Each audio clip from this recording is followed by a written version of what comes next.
Welcome to day 4. I'm just leaving my hotel a little bit later today. Hotel Meuble Autos in Courmayeur. So Courmayeur is a really nice town in the heart of the Alps in Italy. I went out last night and I drank a bit too much, so I'm suffering a bit this morning, hence the later start. So it's about 10 past 10 in the morning. I keep getting the distance a little bit wrong on my watch. So according to my watch, it says about 14 kilometers today.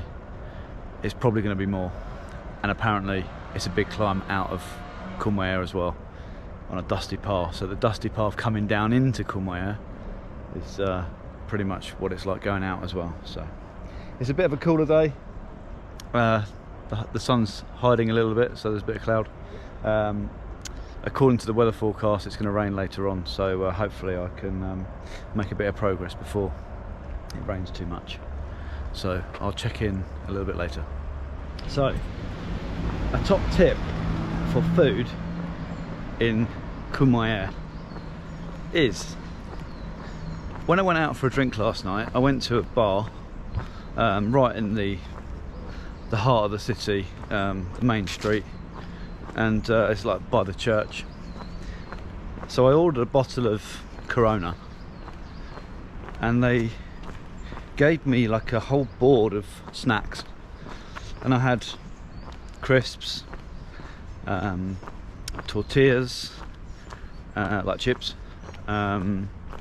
peanuts, olives, bits of salami meat, and it was like a good appetizer, and that's complimentary. So I finished my beer and I went to the bar and said, oh, can I pay for my snacks and beer? And they said, oh no, just for the beer. So that's custom here.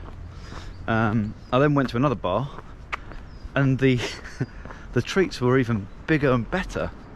So like small slices of pizza, different types of bread.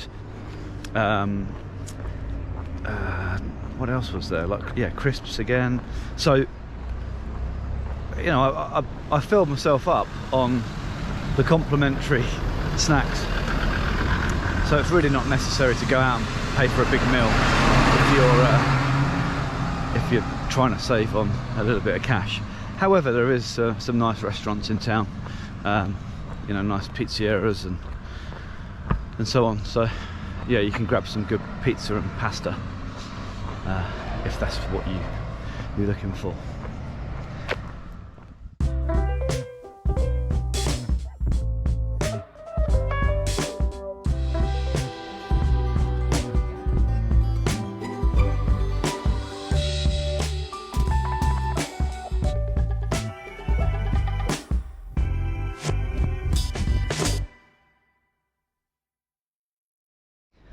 So a little evaluation on the legs. They're tired today, so I'm taking it very slow.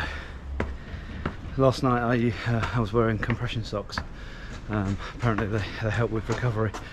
I also slept in them as well. Now I'm in the heart of town. I need to get some cash out. You need cash when you're on the mountains for the refuges. Sorry, need to figure out where I'm going.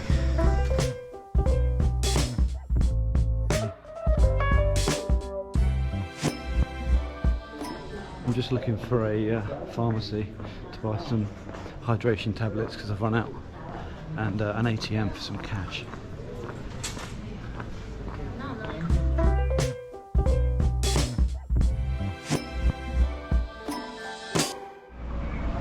So I've grabbed some essentials in town.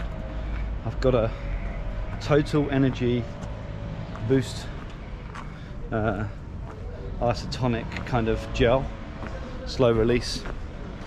I've got some hydration tablets, like a protein bar, and I bought some ibuprofen. I left my first aid kit in Chamonix, So I've bought some ibuprofen just to take the edge off a little bit, because I am sore today.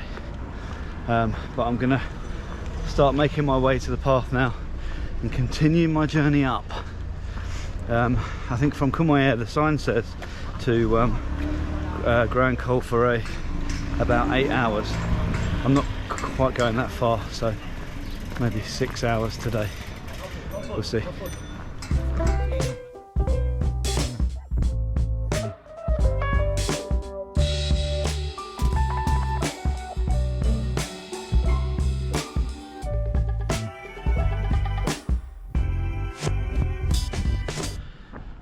I wanted to touch on the subject of wild camping on the TMB.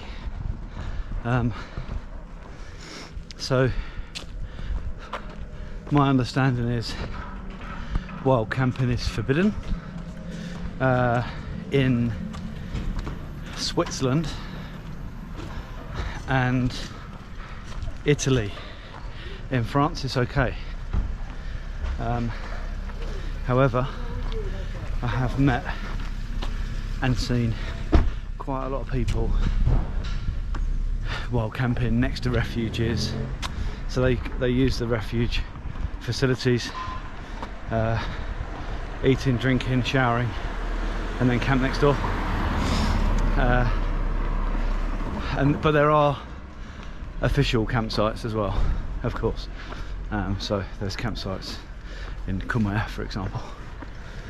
But yeah, so if you're considering wild camping and you want to carry your sleeping equipment, then it's possible. If you want to risk a fine as well, because there is a heavy fine. I think it's a few €100 if you get caught by one of the rangers, so bear that in mind.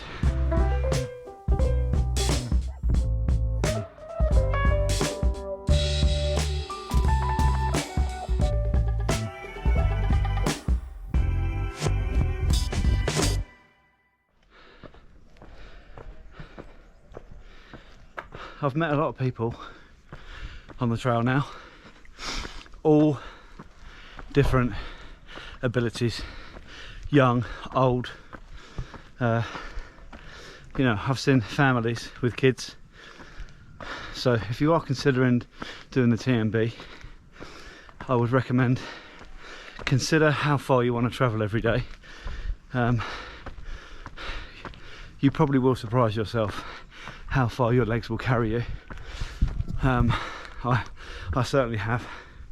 I definitely don't spend this amount of time on my feet when I'm at home. I'm lucky if I get 10,000 steps a day, and at the moment I can assure you it's a lot more than that. And then I've met people definitely in their 60s, 70s, and maybe they take it at a little bit slower pace. You know, I think I said before, I'm doing it over 7 days. Some people 9, 10, 12. So you can really take it steady and stop off in more places and enjoy it more if you want to. One thing I have found is I am on the move, you know, give or take a few rests in refuges. If you want to get there for dinner time in the evening to your destination, then you got to you got to move. I mean, today I have left 2-3 hours later than I usually do. So you can take that into account as well. But so far, I think I've been doing between, including stops, not just moving time, 7 to 10 hours a day. It's a lot. But one thing for sure is you just got to keep moving, because when you do sit down in the refuge or by a river, or just taking a seat somewhere, your body seizes up very quickly. Or I've found in my case anyway. I'm 40 years old.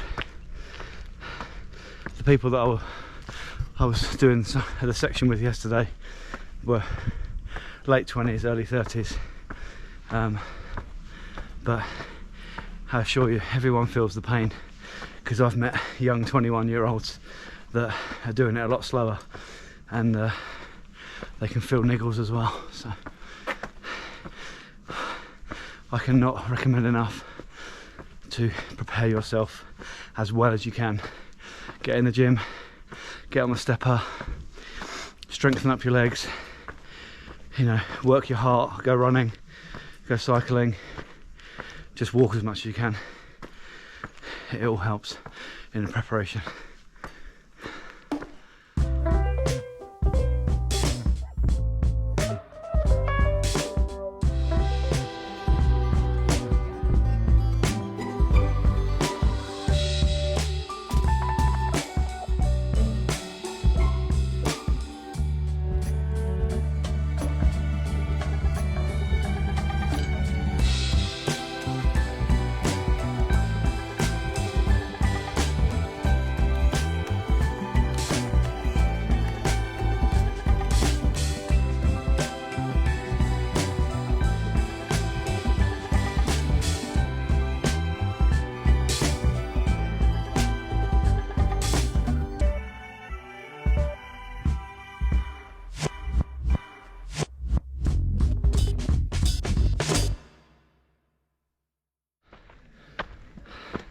So this is Radhika from India.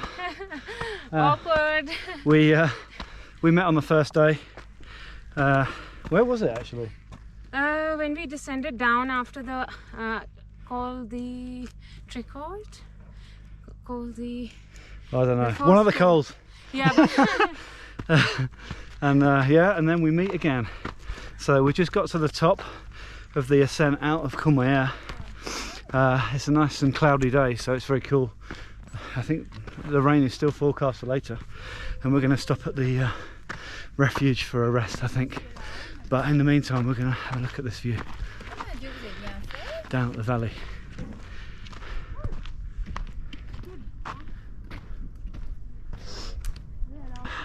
When you look back and you see where you came from, Yeah. it's impressive. Yeah. Is that Courmayeur? Yeah. So time passes when you're having fun, having a chat. Good morning. Good morning. Refugio Alpino Baton.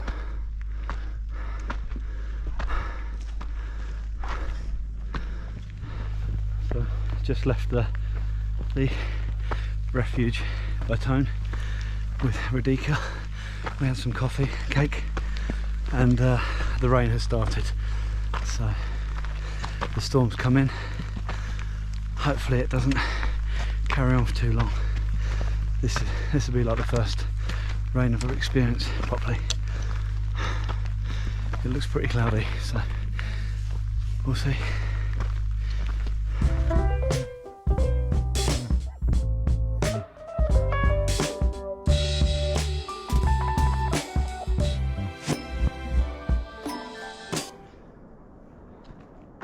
There's a bit of a territorial cow in my way. Can I get through there, buddy? Or we're going to have to walk around you? I think I'm going to walk around you. I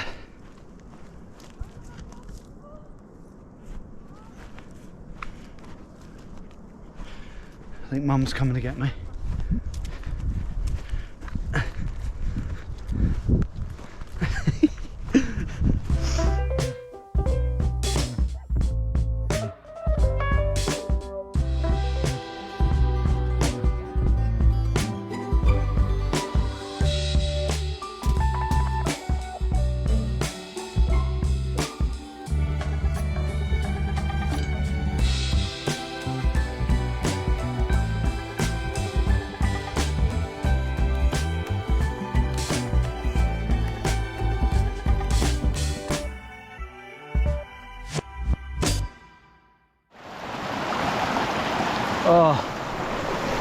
taking a rest by this river, and the water is absolutely freezing, but it feels good on the feet and legs.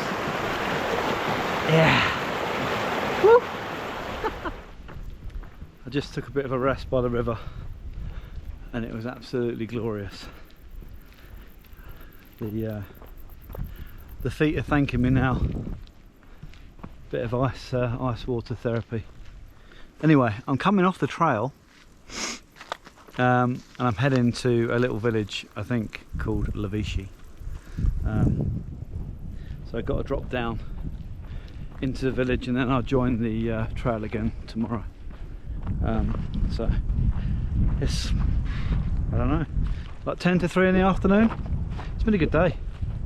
It's a pretty hefty climb this morning, but then it flattens out, so I've managed to run a little bit.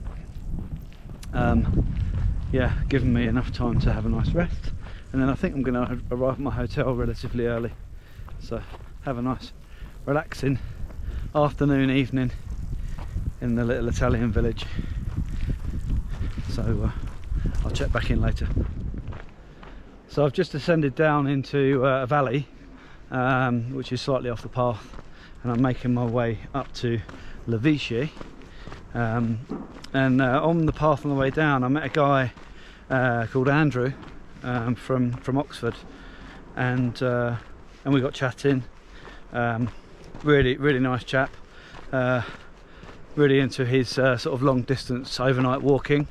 So he does a lot of like 100-kilometre walks with a friend of his. And he was just out today. He was on a holiday in Courmayeur, but sort of hiked over the valley to Lavachey, and he's going to get the bus back. Here we go. Got a mountain biker coming in. Hi. Buongiorno. I bought the Instant 360. Oh, very good. But still there, not used. Anyway, we got talking about the reason for my journey, and yeah, his parents also, they both suffered from Alzheimer's. So Andrew, if you're watching, thank you for your donation. And I just shared my my details with him.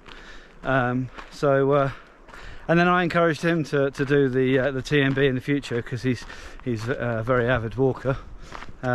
So he plans to do all the sort of segments and stitch it all together one day. So I wish him luck. Anyway, back to the flat, which is nice, and I think I need a beer.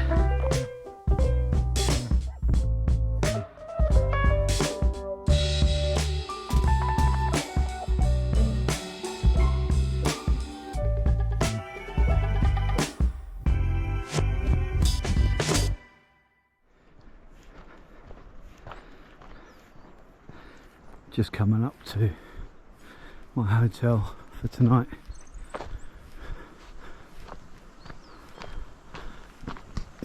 It's quite remote, very peaceful around here. Looks like they're a farming family as well. A few cows over there. Bit of logging. Here we go. Water supply on the route.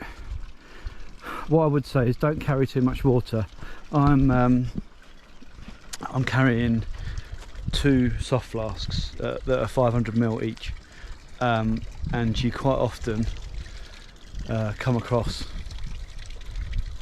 water supplies like this, fountains, but also today where I bathe my feet, I filled up my bottles. This bottle here's got a filter in it, so I use that, and then poured it into here just to be safe. But even a couple of days ago I was at a refuge, and I was drinking glacier water, and there were signs to say it's not drinkable, but the guys there drink it all year round, so if you want to take the risk, then you can. It's fine, so don't weigh yourself down with too much.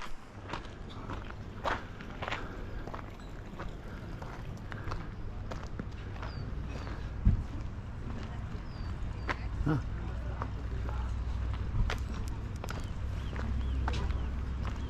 Restaurant here, hotel here. Just got to my room. It's alright. You have a single bed. It's pretty small, got a sink over here. And it's shared bathrooms, so yeah, I'm going to grab a shower in a bit.